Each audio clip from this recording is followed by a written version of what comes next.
Hi, good morning, good afternoon, or good evening. Welcome to Crime Busters 101. I post solved and unsolved and crime-related topic on a weekly basis and also true crime and murder documentaries, so if that's something that might interest you, please subscribe and hit that notification button. Every case is unique and will have you on the edge of your seat, so enjoy the videos and remember viewer discretion is advised on all my videos, and if you are commenting, please be kind. Thank you, stay safe.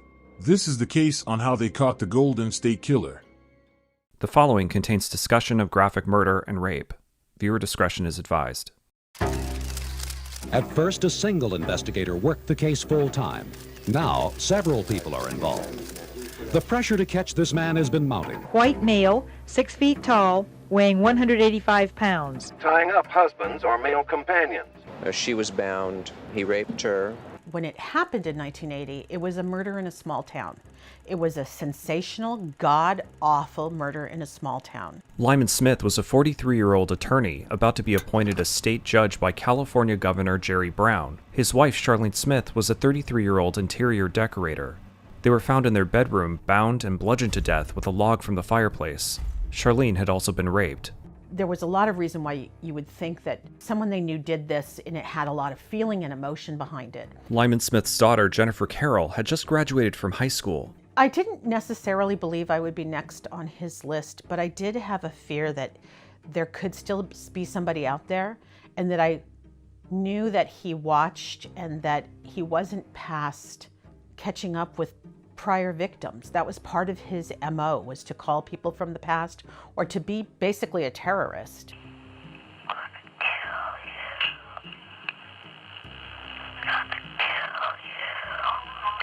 Detectives were flummoxed, but they did collect a semen sample belonging to the killer.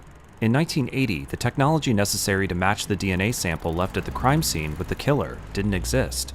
38 years after Lyman and Charlene Smith were murdered, investigators tracked a suspect to a Hobby Lobby craft store in Roseville, California, collecting DNA from his car door handle while he was inside. Later, they pulled another sample from a tissue found in his home trash. The sample matched the DNA that had been collected from the Smith crime scene. Tuesday, Sacramento County Sheriff's deputies arrested Joseph James DeAngelo at his home in Citrus Heights. I get chills just thinking about it. You know it's true, you can see it with your own eyes, but there's no way it could be true. Police had finally tracked down the Golden State Killer using a new tool in crime fighting, an online genealogy database. He did leave behind his genetic code, the final piece of the puzzle for Sacramento County District Attorney Anne Marie Schubert and her investigators.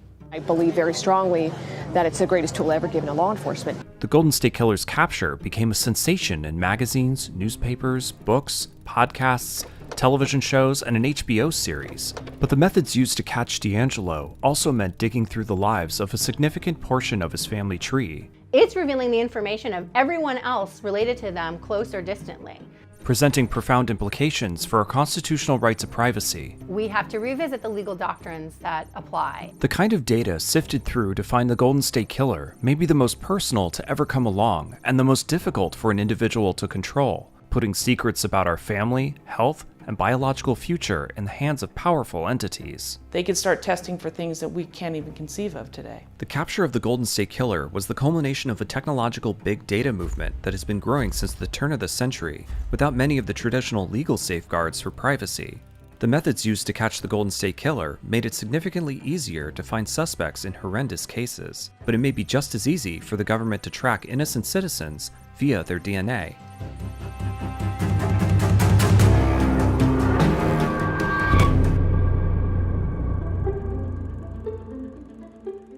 You know, it's 1980 and I was just 18 and I had graduated high school early, and I'm very grateful because the folks at Buena High let me come back and hang out there. Problem solving around that my dad had been murdered and Charlene had been murdered, but also just figuring out a way to insulate myself from the kind of madness that was going on. A small town double murder not only confounded investigators, but the entire Ventura, California community. But Jennifer Carroll felt supported by the people around her as years dragged on without any charges in the case. I've always had bells on my exterior doors so I could hear if somebody's coming or going. I've always slept with an Oakland A's mini bat, even though I'm also a Giants fan.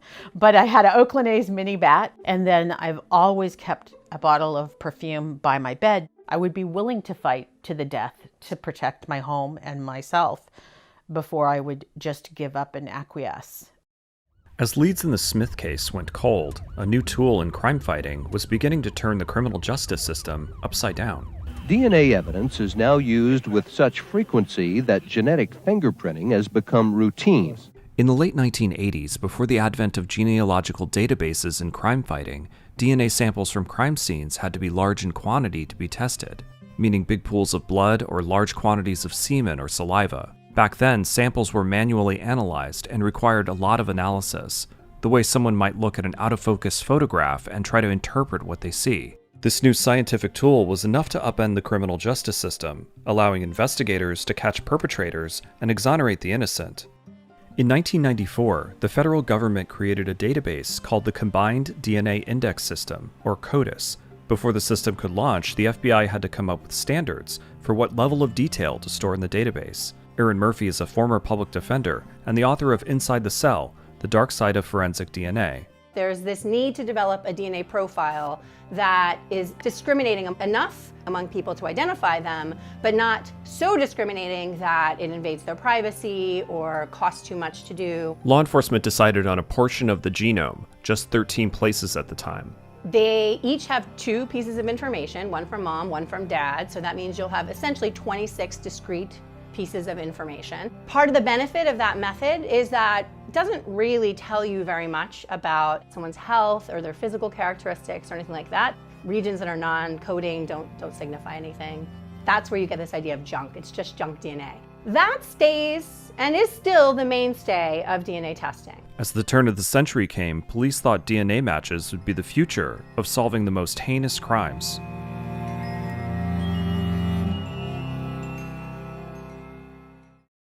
Investigators from counties up and down California were investigating what seemed to be rapes and murders contained to their own communities from the 1970s on, though there was some speculation that they could be connected. In 2000, my daughter was pretty young, new. She was about a year old. We were going back down to Ventura to visit old friends and show off the kid and that sort of thing. And I thought, I'm going to stop by the police department and just see if there's been any progress. It's been 20 years. Has there been something? And the man I went in to see, the officer that I saw, said, I think you need to sit down. Okay, that's a little condescending. And I said, yeah, probably not. And then he said, well, your dad's murder has been linked to a set of other murders in Southern California. We believe he's the victim of a serial killer. Yeah, I did need to sit down. Investigators couldn't find a match in the FBI's CODIS database, but they did find matches between a series of rapes and killings across Southern California. Then, an even bigger revelation. It was just a couple years later, I was driving here in the Bay Area and listening to KGO, and I heard them announce that a series of rapes in Northern California had been connected with murders in Southern California, and my intuition just said, I bet that's us. The killer's mayhem was more widespread than anyone had thought.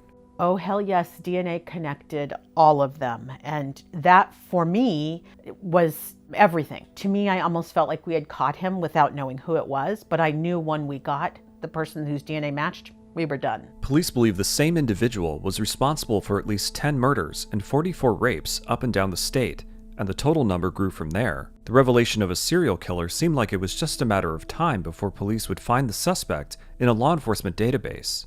Little did they know that it would be a completely different DNA database developed outside of law enforcement that would lead to the front steps of the killer. The eventual search would be so potentially shocking to the public that investigators would lie about what they did for years.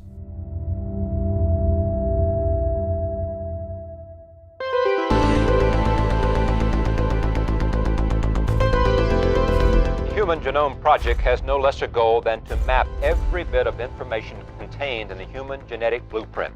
In 1990, the Human Genome Project promised to map the entire genetic makeup of the human body for $3 billion within 15 years. While the task had to be completed manually in the beginning, the project got ahead of its time horizon after the arrival of automated DNA sequencers. By 2001, there was a working draft of almost the entire genome. In coming years, doctors increasingly will be able to cure diseases like Alzheimer's, Parkinson's, diabetes, and cancer by attacking their genetic roots.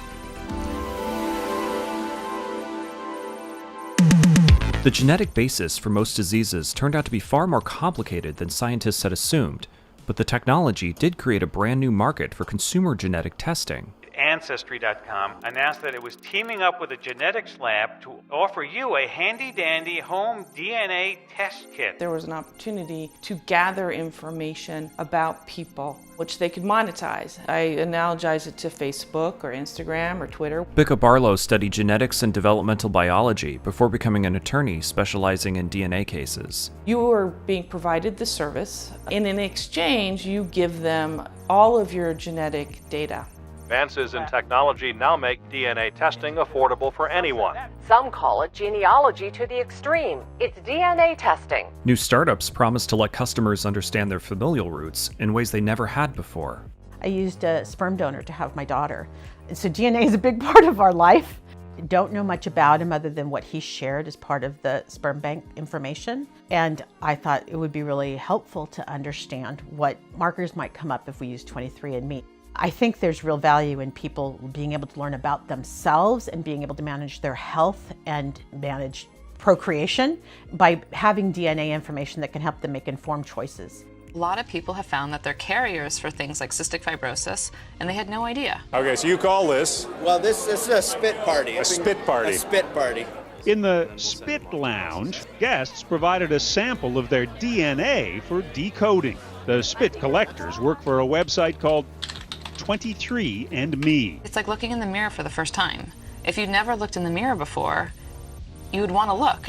It's actually looking for things that we as consumers really have no grasp of what they are at this moment. And that can change. They can start testing for things that we can't even conceive of today.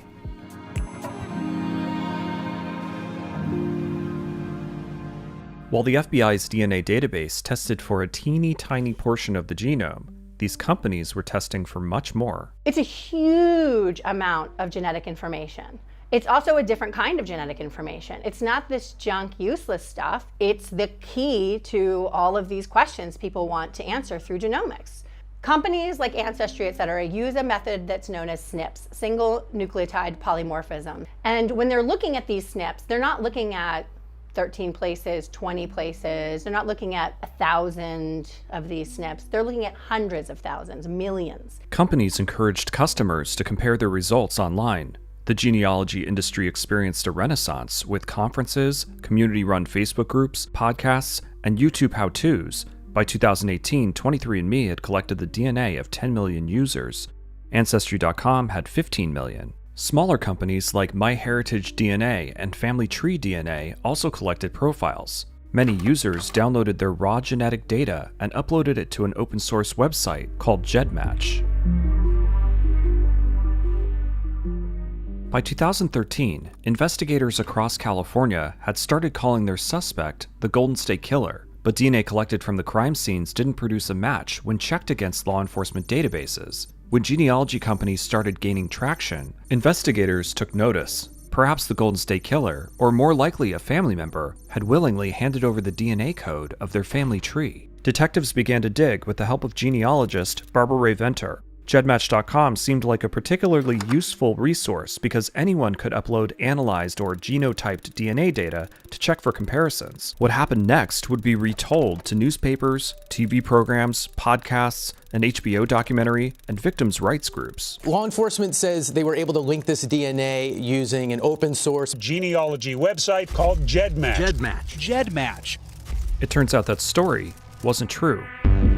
Federal and local law enforcement conducted a much more invasive and widespread search than was originally thought, tiptoeing around privacy policies and misleading the public with a story about GEDmatch. Their path to finding the killer shows why guidelines for law enforcement to respect the civil liberties of citizens is important. Without them, they could make up the rules as they go, which is exactly what happened.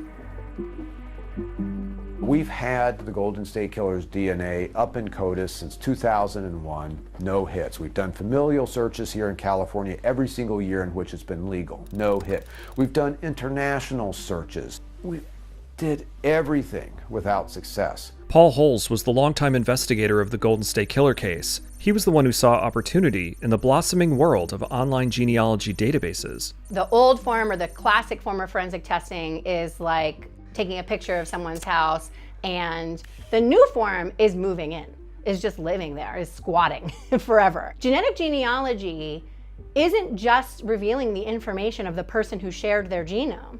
It's revealing the information of everyone else related to them, close or distantly. According to a 2018 report in the journal Science, in the near future, anyone of European descent could be identified through genealogical databases because of the ability to infer familial relationships. A lot of people don't consent. They're now basically discoverable. And that's just not how we've operated in this country. That's why we have the Fourth Amendment. It's because we value privacy. 23andMe and Ancestry.com had promised to protect their customers' privacy, stating that they would only provide information to the government under a court order, and they published transparency reports about the police requests they received. There was no way to analyze the Golden State Killer's DNA without the company's consent. Customers are asked to submit plastic vials full of saliva.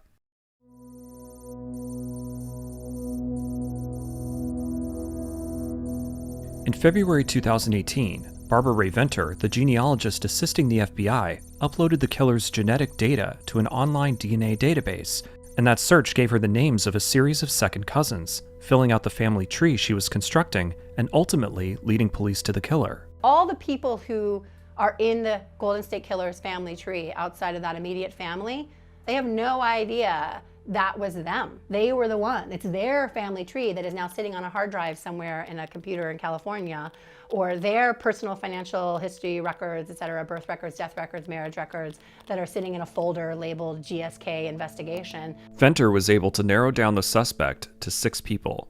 One had blue eyes, matching the description many gave of the Golden State Killer. A man who terrorized neighborhoods throughout California during a raping and killing spree in the 70s and 80s may now be in custody. I don't even think I ate that day. It wasn't until the end of the day that the emotions really flooded in. And you feel relief and horror and compassion and too many feelings at once. It's almost like crashing feelings.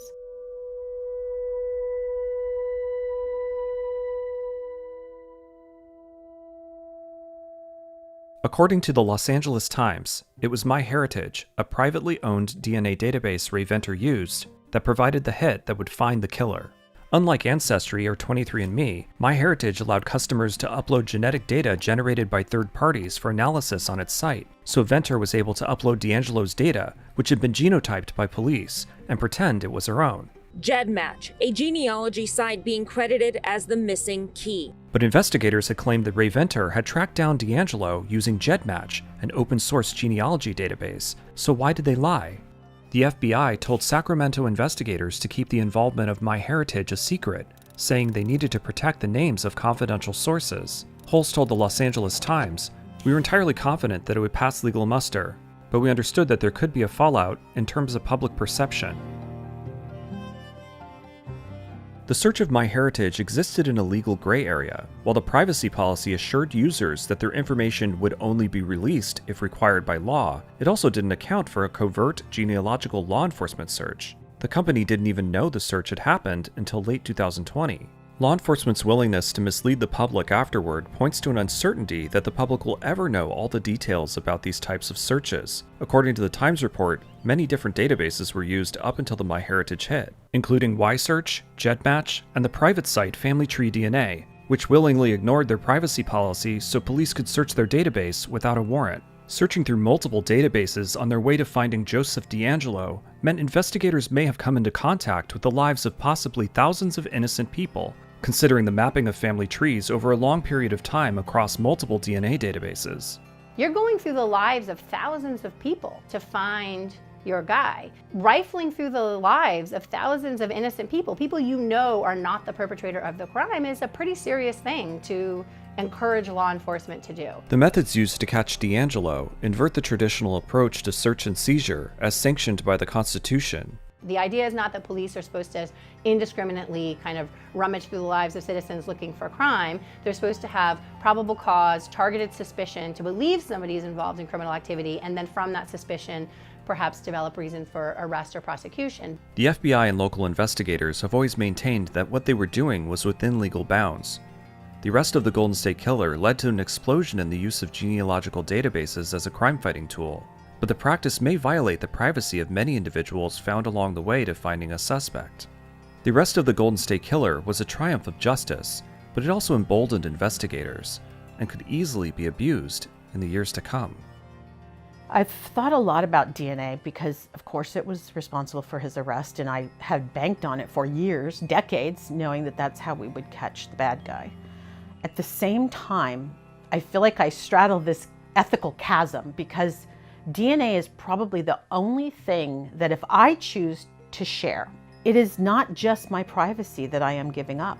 I'm kind of regretting that I put my kid on 23andMe because now, based on what's happened, I kind of wish I had waited with her so she could make her own decisions about that. It's interesting because, yes, I've lived with DNA my whole life, not knowing what I'm getting or what I am getting.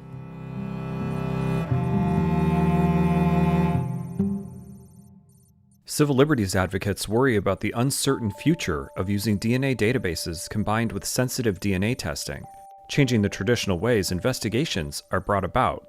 When DNA first entered the criminal justice system, large quantities of DNA were needed for testing. Traditionally, it was big blood stains that were being tested, so you knew what you were looking at. You knew there was a story behind a stain like that. But now we're testing things that have no necessary relevance to a crime. DNA methodology has always been moving towards more sensitive test methods. These tiny samples are called touch DNA. They could look for things that people had touched, because the theory is that what we touch, we leave some of our DNA behind on.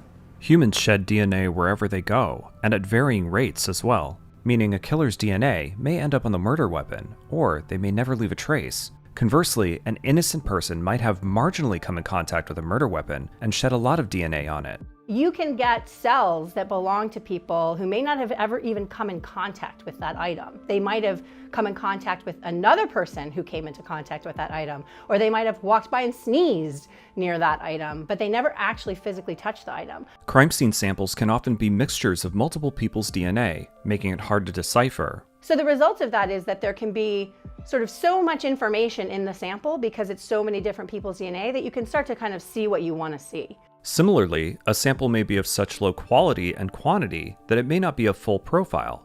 And when you only have part of the sample, that ability to kind of Rorschach test it to see what you want to see is even greater. This problem is particularly acute given the growth in DNA databases. Without a DNA database, if you have a sample from a crime scene and you want to match it to a perpetrator, you need circumstantial evidence suggesting someone may be responsible. Perhaps they were seen near the crime scene on video, or there was a history of violence. With the DNA database, the temptation for prosecutors is to find a match in the database and work backwards.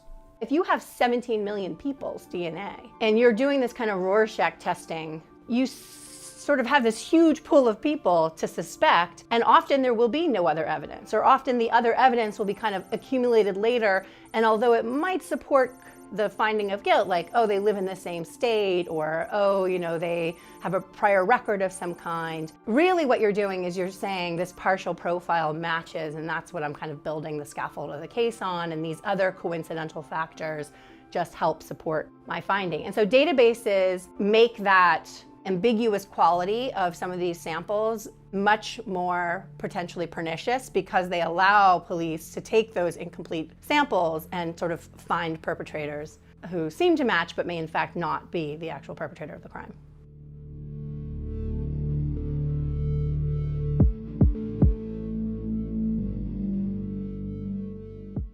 And we will all see the unbelievable capacity of humanity to be noble.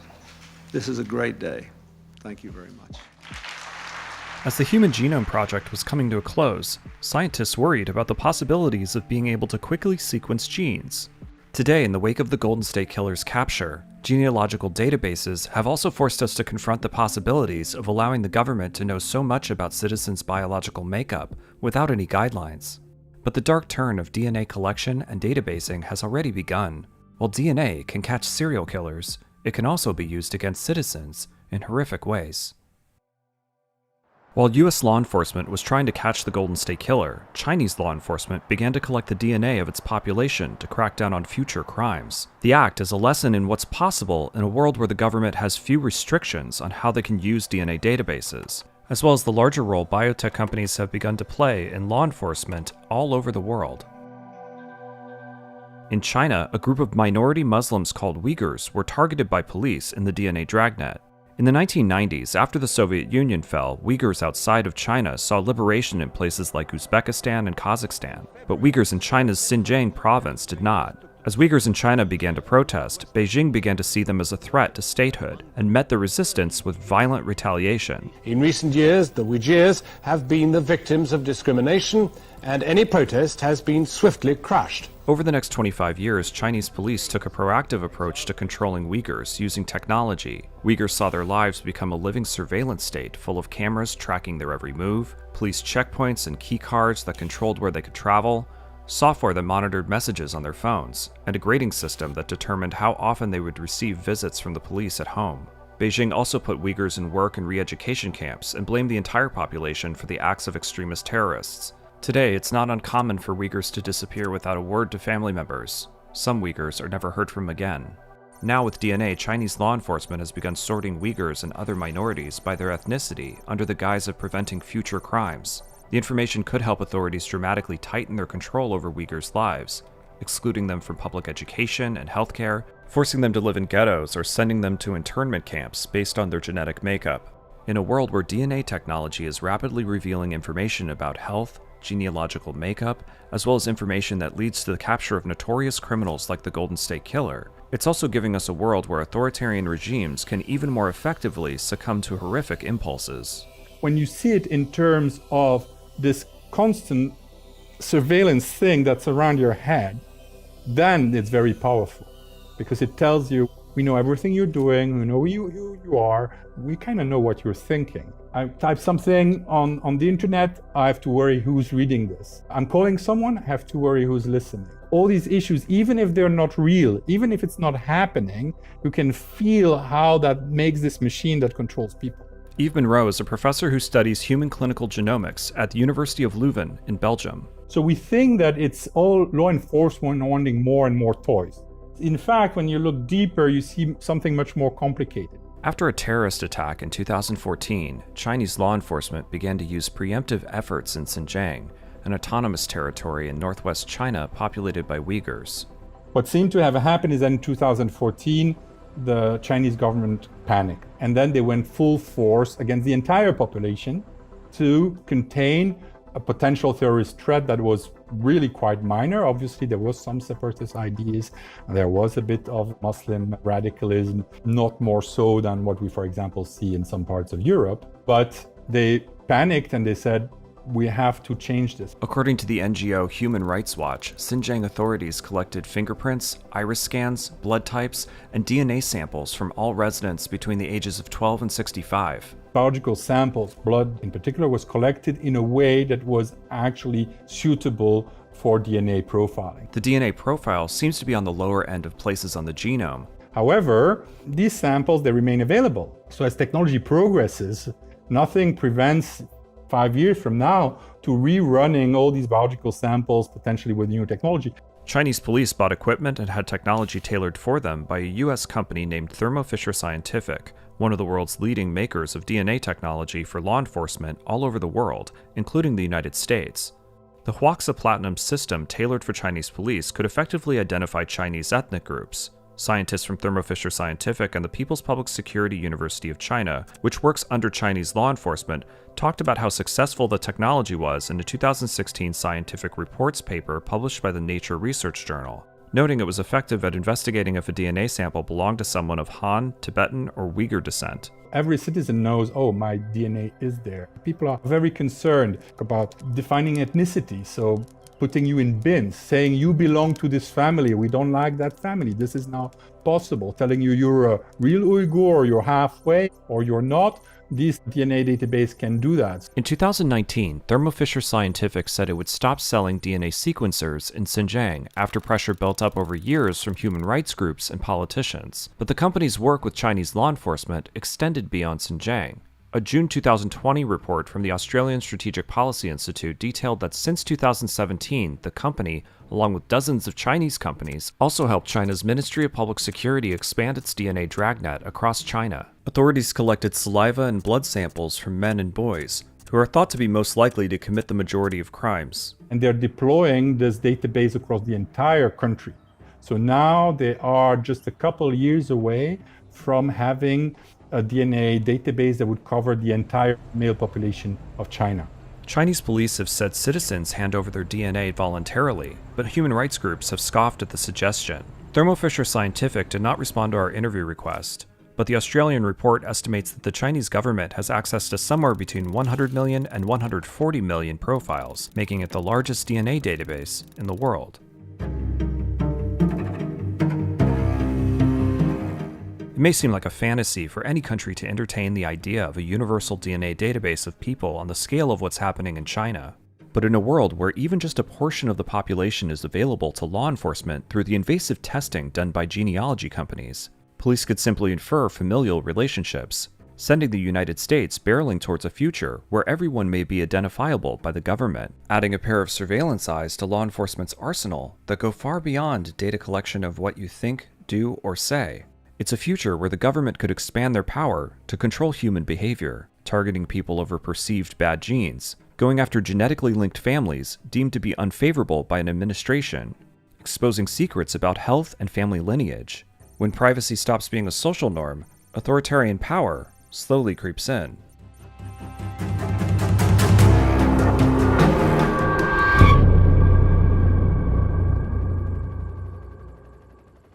Detectives in the Golden State Killer case entered the 21st century seeking to bring justice to victims' families with cutting-edge DNA technology. They thought they could do it themselves by searching the Combined DNA Index System, CODIS, a law enforcement database of people linked to the criminal justice system. But a private online DNA database would end up providing the clue that would lead to the killer. A cousin's genetic code was close enough to the Lyman and Charlene Smith crime scene DNA left by the Golden State Killer. DeAngelo eventually said he was guilty in late 2020. Yesterday in Sacramento, a 74-year-old retired mechanic and former police officer admitted to being the serial rapist and murderer. His name is Joseph DeAngelo Jr., and he pleaded guilty to 13 murders and rapes. The suspect became known as the Golden State Killer. The new method in crime fighting went on to be used to name suspects in dozens of other cold cases across the United States, ushering in a new technological leap that the law is still catching up with.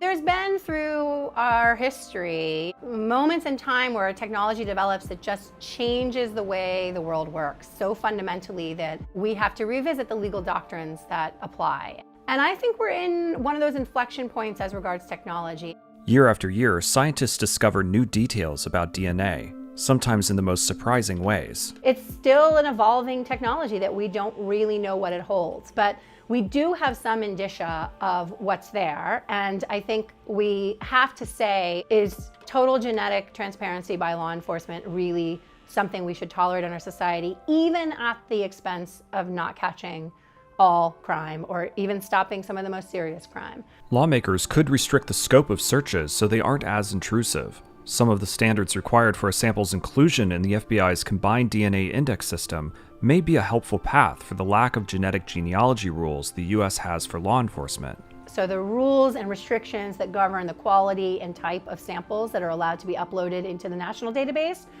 would be, in essence, applied to genetic genealogy in this way. You're not going to be able to do a genetic genealogy sample to find the witness of a crime as opposed to the actual perpetrator.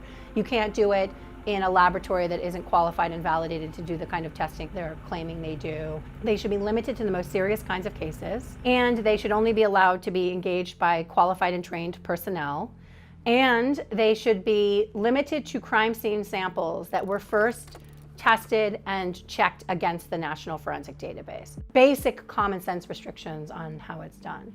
Big data has guided humanity into new, more efficient ways of living since the turn of the century, but it's also given us a world where law enforcement is that much closer to our daily habits, whereabouts, and at least when it comes to DNA, our genetic makeup. This big data movement, this technological moment in time, really requires rethinking these fundamental questions about how people and the police relate. We can't move through the world keeping ourselves from shedding DNA, and more importantly, we can't stop other people to whom we're related so distantly we may not even know them from making decisions about genetic transparency that are different from the ones that we would make. And so I think the law needs to come to recognize that the genome in its enduring quality, its infancy, we don't know exactly what the genome's secrets will tell us, that it's a different kind of piece of information that deserves better protection, both from the decision making of your relatives and also from prying police eyes. Maryland has a bill on the governor's desk that limits the use of genetic genealogy by police to serious crimes and requires police to ask a judge's permission before it begins a search. It may be a framework other states will look to. Joseph James DeAngelo was convicted of 13 murders and 50 rapes, and he'll spend the rest of his life in prison as a part of a plea agreement to avoid the death penalty. As a part of the agreement, he admitted to committing more rapes where the statute of limitations had run out. I suspect there's a function of age involved, but it has made me remember a lot of things I'd forgotten or put away for whatever reason. If you had asked me when I was 18, when they catch the guy, will this change your life? I would have thought, no, it has no impact on me. And in fact, maybe because it's been 38 years, it's had a tremendous impact. Thank you for watching Crime Busters 101. I post solved and unsolved and crime-related topic on a weekly basis, so if that's something that you are interested in, please subscribe and hit that notification button.